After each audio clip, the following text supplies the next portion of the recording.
পুলিশের সাবেক মহাপরিদর্শক বেনজির আহমেদ ও রাজস্ব কর্মকর্তা মতিউর রহমানের দুর্নীতির বিষয়ে দুদক ধারাবাহিকভাবে আইনি ব্যবস্থা গ্রহণ করছে বলে জানিয়েছেন সংস্থাটির আইনজীবী মোহাম্মদ খুরশিদ আলম খান।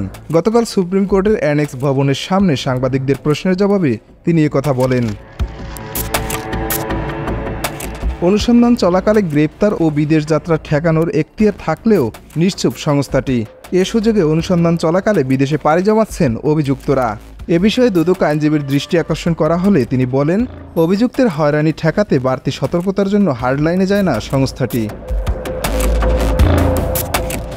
অনুসন্ধান চলাকালে গ্রেপ্তারের বিষয়ে সর্বোচ্চ আদালতের রায়ের কথা স্বীকার করে সংস্থাটির আইনজীবী আরও বলেন, এ বিষয়ে সিদ্ধান্ত নেওয়ার এখতিয়ার কমিশনের।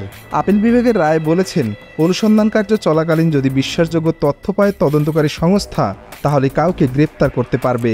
এখন কমিশনকে সিদ্ধান্ত দিতে হবে অনুসন্ধান বিষয়ে কাউকে গ্রেপ্তার করবে কিনা। দুদক আইনজীবী আরও বলেন, সতর্কতার কারণে অনেক সময় কারো বিরুদ্ধে ব্যবস্থা নেওয়া হয় না।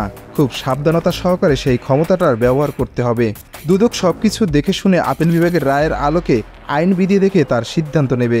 তিনি বলেন, বেনজির মতিউরের বিষয়ে পর্যায়ক্রমে সব ধরনের ব্যবস্থা গ্রহণ করা হচ্ছে। বর্তমানে সাবেক আইজিবির বিরুদ্ধে থাকা অভিযোগ অনুসন্ধান শেষ পর্যায়ে রয়েছে।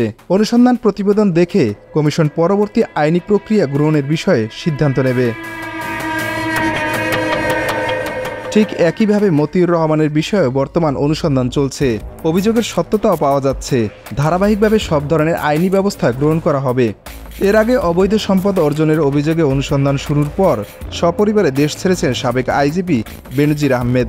আবার এ সময়ের আলোচিত আরেকজন মতিউর রহমানও দিয়েছেন গা ঢাকা, যদিও মতিউর ও তার স্ত্রীর বিদেশ যাত্রায় নিষেধাজ্ঞা রয়েছে।